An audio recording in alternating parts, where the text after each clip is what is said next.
Hi, everyone. Thank you for joining us for our eighth and final episode of Digital Live. As usual, I am your host, Zach, and this is my co-host, Tariq. Hi, I'm Tariq Harris, and today we are joined here with Militia Thrasher for our Digital Live event, PR in the Age of Digital. All right, thank you for joining us, Melissa, and anyone viewing, feel free to comment or ask questions. You might be featured in our Q&A later. So let's get started with a quick introduction. So just where'd you attend school? What did you study? That kind of thing. So Zach, first of all, thank you for inviting me on the show. I'm pretty excited about this evening. And to answer your question, I actually attended Michigan State University. So I studied journalism undergrad, and then a few years later, I decided to go back and attend Wayne State University, where I received my master's in communications. All right, thank you for that answer. You're welcome. Move on to the next one. So how are you liking it here at Eastern, working as the Director of Media Relations? So I love that question, and I absolutely love it here at Wayne State. Eastern Michigan University, so I had Wayne State on my mind. But it's been such a delight meeting researchers, lecturers, professors, and learning about their areas of expertise. So there's really never a dull moment in media relations because there's always something to pitch, and that is what makes my role so exciting. And, in addition to that, I actually work closely with our social media representative at EMU. So social media does roll up under me.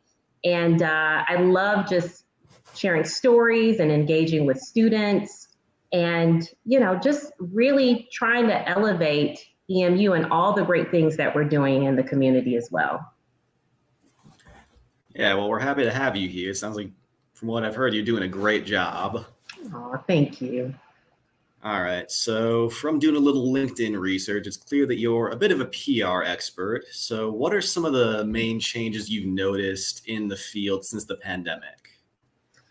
That is a loaded question and a very good question. So since the pandemic, I believe that PR practitioners have focused a lot on technology. And so at the height of the pandemic, I was actually working in healthcare, and we were charged with getting B-roll and photos to really help tell the story for our media partners. And so they relied heavily on us to do that. So I worked closely with our health teams because at the height of the pandemic, a lot of people were not allowed at our hospital institutions. And so we relied heavily on our health teams to really help share the story. And the beauty of Zoom and Skype is the fact that we can get interviews from anywhere at any moment. And so we use technology a great deal during the pandemic. And right now, we're still able to do that. So for an institution like Eastern Michigan, who is not necessarily close to Channel 2, Channel 4, Channel 7, we're able, to get interviews at a moment's notice because of the technology that's available to us right now. So it's great. Absolutely. Zoom has been kind of a lifesaver with the pandemic. And our best friend, and so is the mobile device.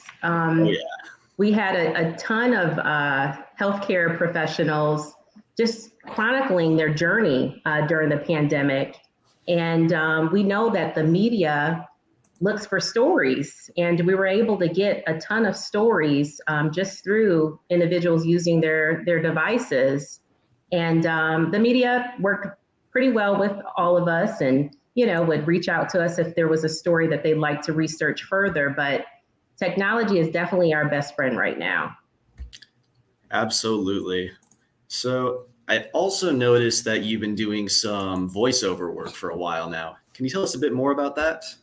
Yeah, I can talk about it a little bit. I don't do voiceover work as much. So while I was at the American Heart Association a few years ago, I actually dabbled in voiceover work. So I did commercials so voiced over commercials to help promote Power to End Stroke, which was a gospel tour to help educate individuals about stroke. I also did a commercial to help promote our Heart Ball, which is a cause event that's usually held each year for the American Heart Association. So it's a fundraising event. And aside from that, I actually had the pleasure of serving as a correspondent. I'm not sure if you're familiar with Street Beat, but I was a correspondent on CW50 and did a lot of health segments as a result. So it was pretty fun. And I do enjoy the broadcast side of things, but I also love being on the other side, which is really help promoting stories and working closely with media professionals. Absolutely. Yeah. Voiceover work does sound like a lot of fun, but I can see the benefits of both sides. So something else I noticed on your LinkedIn, you've spent quite a bit of time working for like healthcare and human services related companies. What would you say some of the differences are between working for that type of field and somewhere else like Eastern per se? So the biggest difference between the two is that in healthcare, you really have to be cognizant of patient release forms and HIPAA laws. And so when coordinating a story, it takes a little bit of time because you have to make sure that the patient is okay with sharing their story with the media. And you also have to have the proper forms signed and in place before pitching or moving forward with any story. It's a little bit different on the academic side because we're not dealing so much with consent forms. And I would say the other difference is, like I mentioned before, during the pandemic, we did not allow media at any of our campuses. But the difference between healthcare and academia is EMU, anyone, I mean, it's a public institution, so we can't tell the media not to come to campus and film because it's a public institution, whereas in healthcare, we have that choice as PR practitioners. So there are a lot of rules and guidelines that you have to follow in healthcare. And I'm not saying that in academia there are no guidelines, but it's just a little bit easier to coordinate stories now, you know, during a pandemic because of just the flexibility in doing so. Yeah, I know what you mean. That makes sense about like having to go through all those laws in healthcare. So which one would you say you prefer then? Well, oh my gosh, that's a good question. Well, you know, I love patient stories. I've done that for a long time, but you know, right now in my career, I wanted to try something different. You know, I was pretty much ready for a new challenge, and you know, now I'm just able to explore so many parts of education. You know, there's so many stories out there, and that's what excites me the most. The beauty of working at EMU too is that I'm still able to promote health-related stories. I mean, right now it's National Stress Awareness Month. And so we're working with Nick Pamonte in our Office of Wellness to promote the fact that he's a stress expert and he has great tools available to the public, as well as the student body to help us all cope with stress. And so there are a lot of opportunities out there in academia, which I'm really grateful for and ready to tell those stories. Absolutely. I can understand needing a change like that. And perfect timing for stress month with finals coming up. Right, exactly. Yes. And everything else that's going on around us. It's so much going on. I mean, we have the war and, you know, the pandemic is not over yet. No, it's not. Mm-hmm. Yeah, absolutely. So this is the last question from me, and then I'll turn it over for our Q&A. What advice do you have for students seeking a career in PR? Love that question. And I tell all of my interns, previous and present, the most important thing that you can do is locate an internship and get more than one.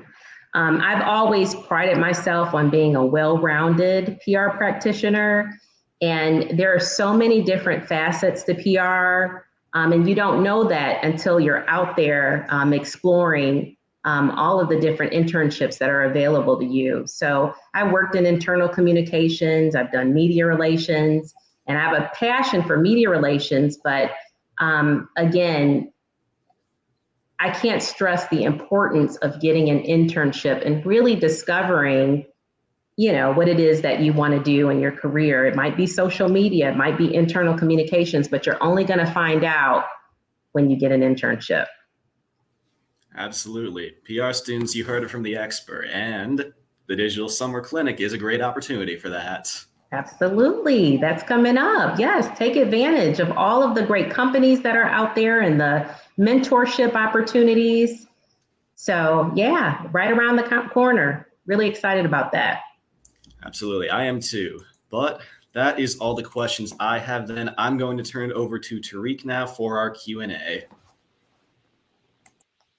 All right, I'm going to pull up some questions from the Q&A, and the first question comes from Jamie Ward, which says, what skills or personal attributes are essential to success in PR? Thanks, Jamie. I love that question. And in terms of skills, I would say that it's essential that you're a good writer.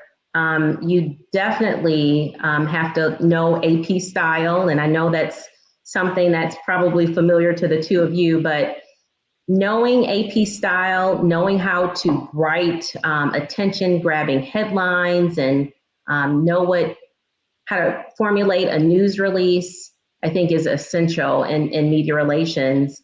And then in terms of being able to succeed in this profession, you have to be a communicator. You have to definitely know how to tell a story and know how to pitch the story to the media. So I think being a communicator, and maybe even an overly effective communicator, will definitely, help you succeed in PR. And being a strong writer, I think, are two things that I'd like to mention for that question. Yeah, that definitely makes sense, being a strong communicator.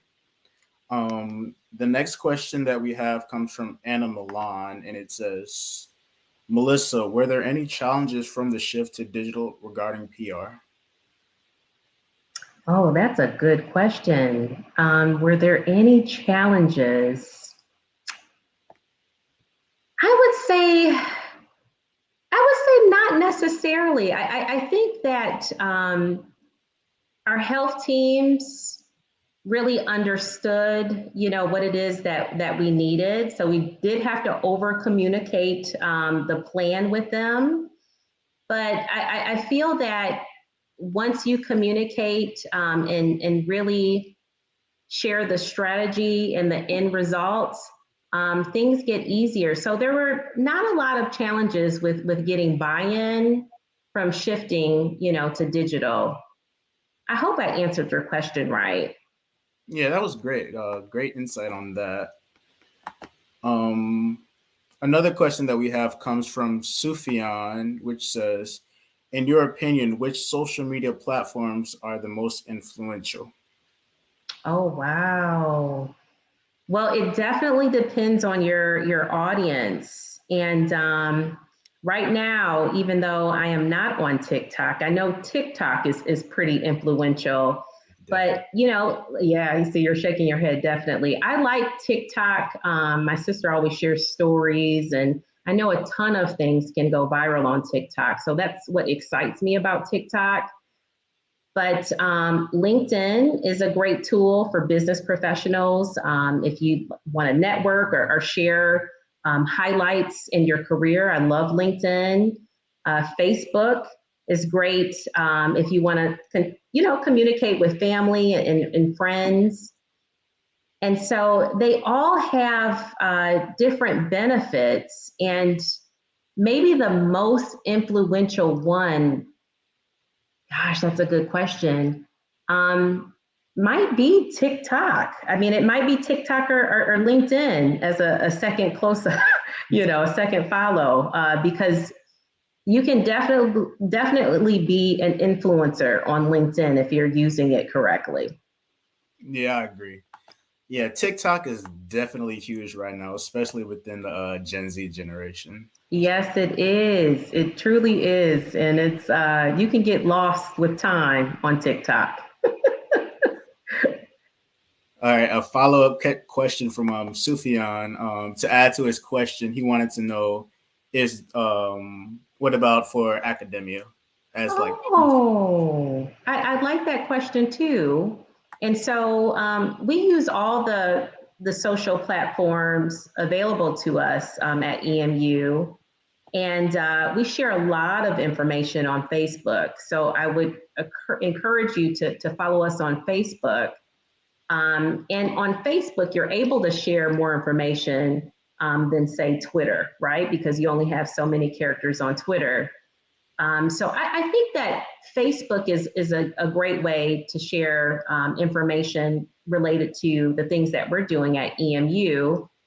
But then for photos and fun stuff, our Instagram is really an influential tool in academia.